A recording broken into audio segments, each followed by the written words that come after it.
네, 안녕하세요.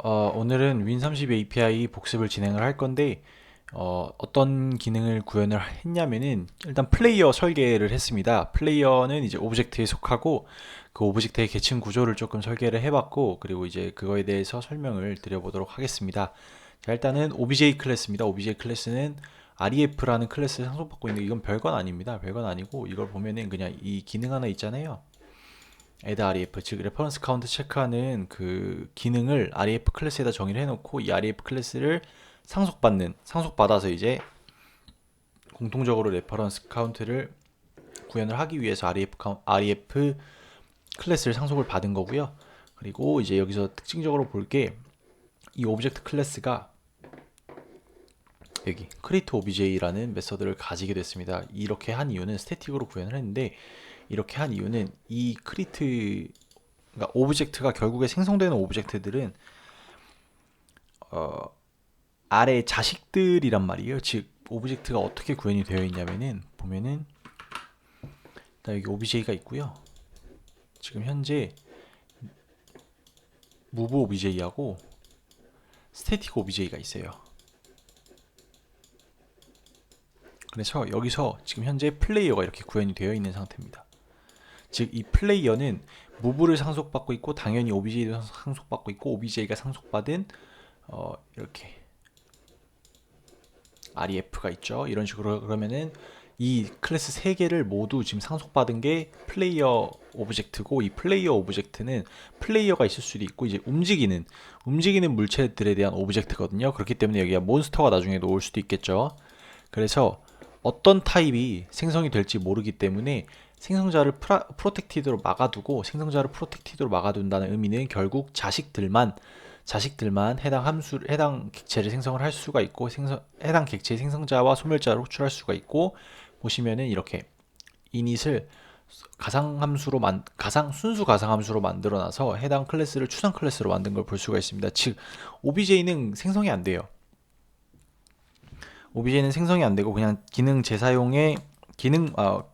함수 재사용, 정확히는 코드 재사용의 의미로서 이제 아래 하위 이제 무브와 플레이어 클래스들의 이제 기능을 제공을 해주고요. 이 기능들 있잖아요. 이 기능들이 전부 다 공통적으로 들어가는 기능들이기 때문에 OBJ에다 정의를 해놓은 거고요. 그리고 이제 무브와 스태틱으로 나누고 현재는 이 플레이어만 구현이 되어 있는데, 여기서 크리트 OBJ 하는 이유는 플레이어가 들어올지 몬스터가 들어올지 또 NPC가 움직인다면 움직이는 NPC가 들어올 수도 있겠죠. 이런 식으로 어떤 타입의 오브젝트가 들어올지 모르기 때문에 이렇게 템플릿으로 구현을 해 놓은 거고요. 템플릿으로 구현을 해놨을 때 이제 반환되는 객체가 이 템플릿 타입으로 들어오게 되고, 그리고 레이어가 뭐냐면은 받는 게 이제 태그인데, 이 태그는 오브젝트의 태그를 정의를 해주겠죠. 오브젝트의 mstl 태그, 이 값을 초기화 시켜주고요. 그리고 이렇게 레이어는 오브젝트 리스트를 가지고 있는 게 레이어입니다. 즉 어떤 레이어에 어떤 오브젝트를 배치할 것인지에 대한 정보가 레이어에 이제 그 레이어가 들어오게 되는 거고요. 해당 레이어들을 쌓아서 하나의 씬을 만들어내고, 그 씬을 이제 연속적으로 만들어내면서 출력하는 게 이제 화면을 구현을 하는 건데, 레이어는 오브젝트를 관리를 하기 때문에, 가지고 있기 때문에 이렇게 레이어가 매개변수로 들어온 걸 볼 수가 있고요. 이 경우 이제 템플릿이기 때문에 인라인 함수로 구현이 되어야 돼요. 왜냐하면 템플릿 같은 경우에는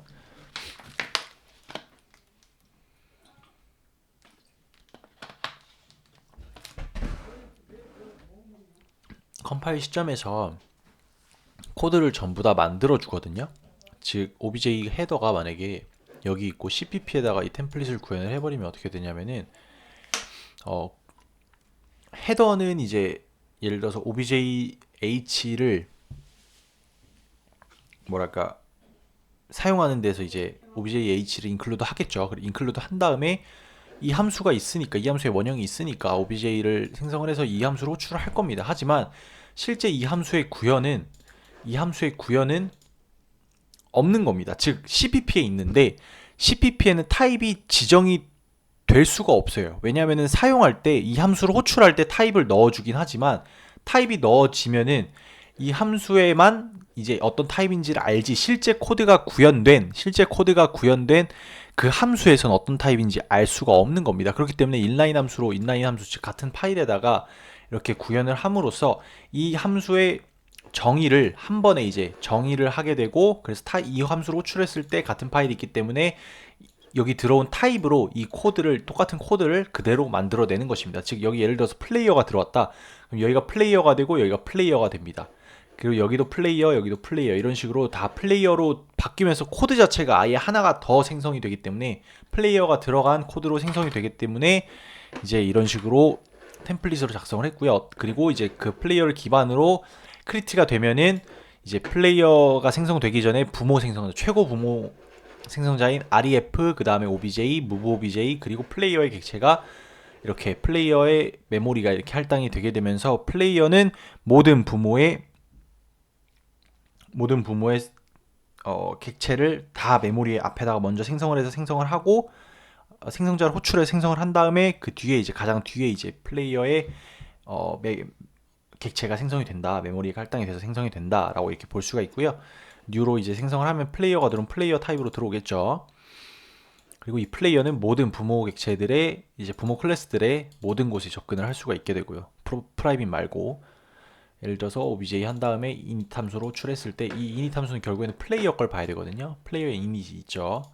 이렇게 init 함수로 호출했을 때 만약에 이게 널이다, 널을 반환을 한다 그러면은 여기서 보면은 init이 true죠 지금은. 근데 만약에 false를 반환을 한다, false면은 safe delete해서 obj 생성했던 obj를 해제를 하고, 그리고 널 포인터를 리턴을 하고요. 만약 그게 아니다 그러면 이 레이어가 이제 받아온 레이어가 널 포인터가 아니면은 레이어에 add obj를 합니다. add obj는 곧 레이어가 m obj 리스트라고, 즉 오브젝트들을 관리하고 있기 때문에, 레이어 하나당 오브젝트들을 관리하고 있기 때문에 add obj를 해가지고 obj 이제 이 씬과 레이어 그 다음에 ref 값을 채워준 다음에 pushback 즉 리스트에 넣게 됩니다.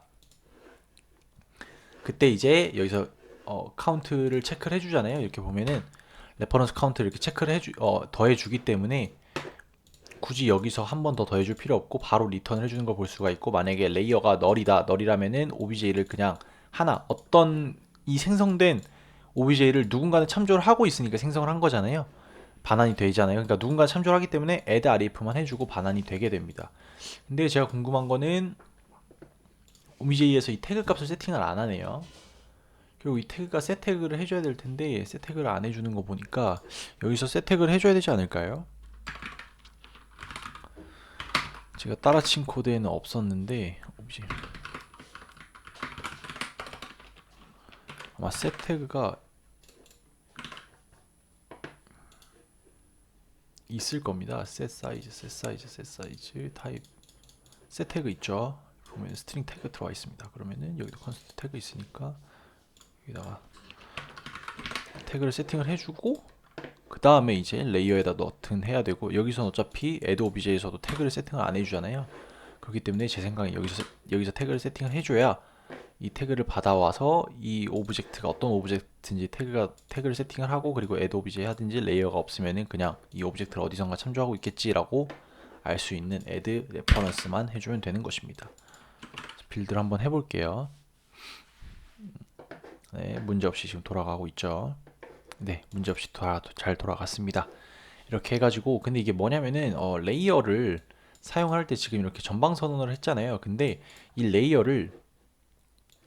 포인트, 그러니까 선언하는 건 상관이 없어요. 이렇게 선언하는 건 상관이 없는데, 얘를 바로 이제 아래에서 사용을 하고 있잖아요. 직접적으로 접근해서 포인터로 접근해서 사용을 하려고 하면은 얘에 대한 전방 선언만으로는 안 되더라고요. 즉 전방 선언을 했을 때 레이어가 정의되어 있지 않다고 나와요. 그러니까 분명히 난 어딘가에 전방 선언을 해줬기 때문에, 얘를 전방 선언해서 선언을 했기 때문에 될 줄 알았는데 인식을 못 하더라고요. 이 레이어가 없다, 레이어를 정의할 수 없다 라고 나와서 얘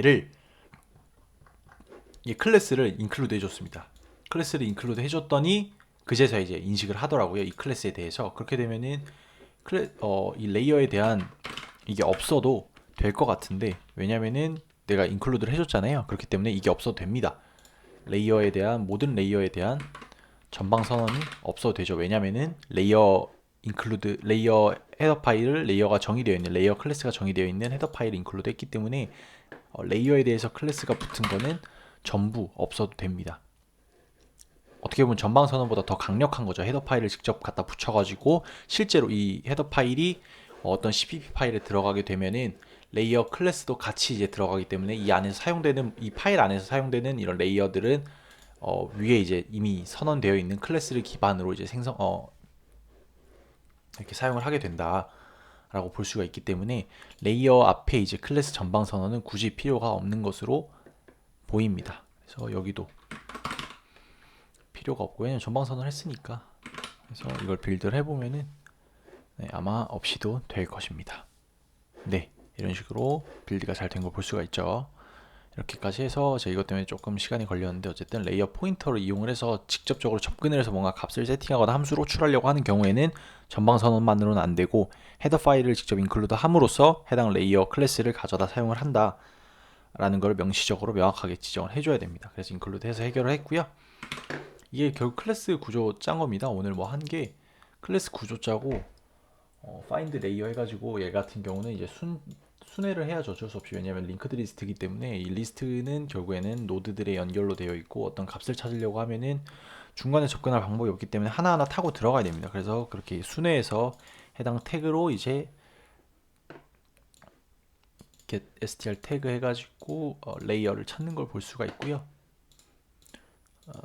인게임 씬 뭐 별거 없고 플레이어가 이제 이렇게 정의가 돼 있죠. 그리고 이게 무브 오브제를 받은 걸 상속받은 걸 볼 수가 있습니다. 그럼 얘 같은 경우 객체가 생성이 되면은 순서가 어떻게 되냐면은 자 처음에 ref 생성자 호출되고 그리고 obj 생성자 호출되고 그리고 move obj 생성자 호출되고 그리고 나서 이제 마지막으로 플레이어가 생성이 되면서 총 이렇게 앞에 먼저 부모들이 깔리게 됩니다. 그렇기 때문에 해당 객체가 처음으로 가지고 있는 메모리 주소는 이 함수들의 각각의 가상함수들이겠죠. 얘 같은 경우 가상함수가 없으니까 얘 깔리고 이 뒤에 OBJ가 가진 버추얼 가상함수들 깔리고 그리고 OBJ 멤버 변수들이나 이렇게 들어오고 move OBJ가 가진 가상함수 깔리고 그 다음에 얘가 가진 가상함수 깔리고 이제 멤버 변수들이 이렇게 쭉 들어오는 순으로 될 텐데 가상 테이블이 항상 먼저 들어온다고 보면 돼요. 그래서 이 플레이어 같은 경우로 이제 플레이어 타입으로